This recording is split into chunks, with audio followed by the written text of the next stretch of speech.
sahabat Prolobi, apa kabar? Saya harap semua dalam keadaan sehat, sukses, dan bahagia.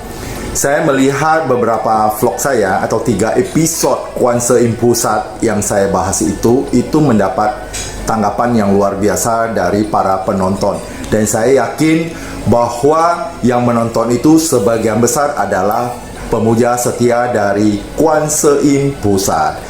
Apa yang saya bahas itu sebenarnya itu hampir tidak pernah diekspos secara umum, dan banyak sekali umat awam mungkin tidak tahu sebenarnya siapa sih sebenarnya Kuanse Im Pusat itu. Apakah dia pria atau seorang wanita? Dan saya sekarang akan membahas dalam episode Kuanse Im Pusat adalah yang jarang sekali diekspos agar para pemuja setia dari Kuanse Im Pusat bisa mengerti dan mengetahui tentang riwayat dari Kuanse Im Pusat tersebut.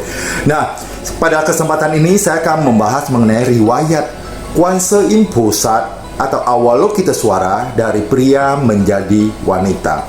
Pada awal dinasti Han, agama Buddha masuk ke Tiongkok. Jadi dinasti Han berkuasa itu dari tahun 202 sebelum Masehi sampai 220 Masehi. Pada zaman itu, Awalokiteswara yang dipuja itu masih sebagai pria. Belum ada perubahan. Setelah masuk ke dinasti Tang pada tahun 618 sampai 907 Masehi, dan juga zaman 5 dinasti dari 907 sampai 960 Masehi, disinilah terjadi perubahan Awalokiteswara yang awalnya pria berubah menjadi wanita. Kenapa bisa terjadi perubahan yang demikian? Karena pada saat itu terjadi di Tiongkok itu ada satu sistem ajaran Konghucu yang sangat berakar pada tata kehidupan di masyarakat pada saat itu. Dan pada saat itu wanita yang ada di Tiongkok itu sering memuja, sering meminta kesehatan, perlindungan, ya, dan keturunan daripada Dewi Pujaan pada zaman itu. Dewi Pujaan pada saat itu adalah Tensang Senmu atau yang kita kenal dengan Dewi Maco, penguasa lautan, dan mereka sebut sebagai Niang Niang. Dan Kuanse Im Pusat yang dalam bentuk Awalokiteswara itu versi India itu sampai ke Tiongkok, mereka juga sebut sebagai Niang Niang. Nah, ini menjadi satu masalah karena Awalokiteswaranya laki-laki dan tidak mungkin atau tidak layak seorang wanita memohon anak dari seorang dewata pria. Ya, dewata sebutan dari mereka harusnya bodhisattva. Nah, itulah akhirnya Kuanse Im Pusat ini yang menurut para pemuja setianya bahwa itu adalah kehendak dari Kuanse Im Pusat ini untuk berubah menjadi wanita agar umatnya atau pengikutnya yang wanita lebih leluasa untuk memohon, dan Kuanse Im Pusat dalam bentuk wanita lebih mudah untuk menolong mereka dari kaum Hawa atau kaum wanita. Itulah terjadi peristiwa perubahan dari pria menjadi wanita. Akhirnya Kuan Im Pusat di Tiongkok itu dikenal dengan sebutan Kuan Im Niang Niang. Seperti kalau Maco mereka sebut sebagai Niang Niang, Kuan Im pun disebut dengan Kuan Im Niang Niang. Dan itu juga para pengikut Taoisme juga ikut memuja dengan menyebut Chi Hang Tao Ren, atau bahasa Hokkiennya adalah Chu Hang Tojin. Itu dalam bahasa Taoisme. Mereka juga memuja, bahkan meletakkan sejajar dengan dewi mereka. Nah, Dewi Samudra atau Maco yang sangat terkenal, ternyata kepopulerannya juga dikalahkan oleh Awalokiteswara atau Kuanse Im Pusat.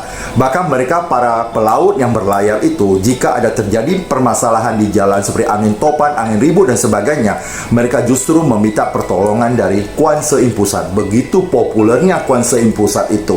Bahkan di sebuah kelenteng mungkin ada altar Buddha yang terhormat, tetapi Buddha sendiri dan para dewata lainnya, para bodhisattva lainnya itu kalah populernya dengan Kuanse Im Pusat.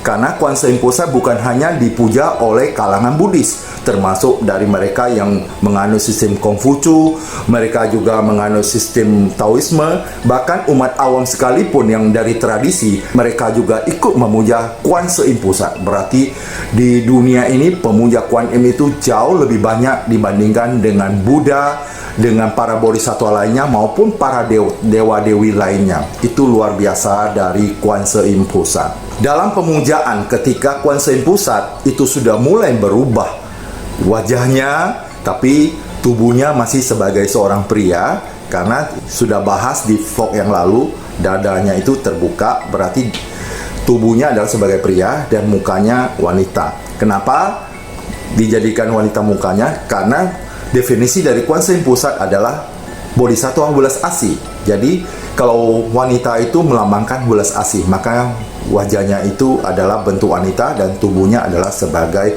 seorang pria. Ketika Kuan Seim Pusat versi Tiongkok dengan Avalokiteshvara versi India itu disanding di altar.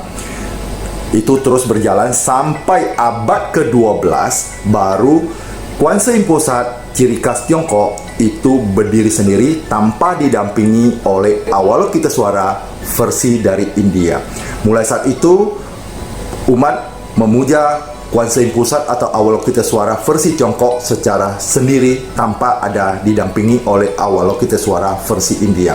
Dan ini sangat terkenal dan berkembang hampir semua negara yang menganut agama Buddha tahu, dan sampai ke Indonesia kita juga sampai saat ini memuja Kuan Seim Pusat dalam versi Tiongkok. Versi apapun adalah tidak masalah, yang paling penting adalah keyakinan. Itu yang paling penting.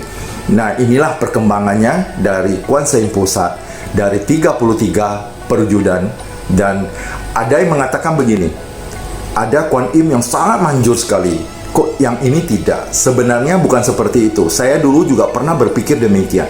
Ada katanya Kuan Im berjubah putih, ada Lamhai Kuan Im Chen So Chen, yang ternyata ini lebih manjur. Sebenarnya bukan seperti itu manjur. Kuan Im itu semua perwujudannya adalah sama, setara.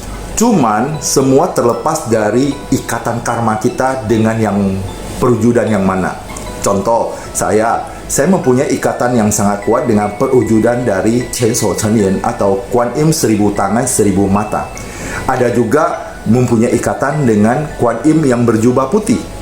Semua itu tergantung pada ikatan, kalau dalam bahasa umumnya adalah ikatan jodoh. Jadi total ada 33, semua adalah setara. Itu adalah perwujudan dari Kuan Seim Pusat. Pemujaan Kuan Im itu sudah berakar di dalam sistem sosial masyarakat Tionghoa.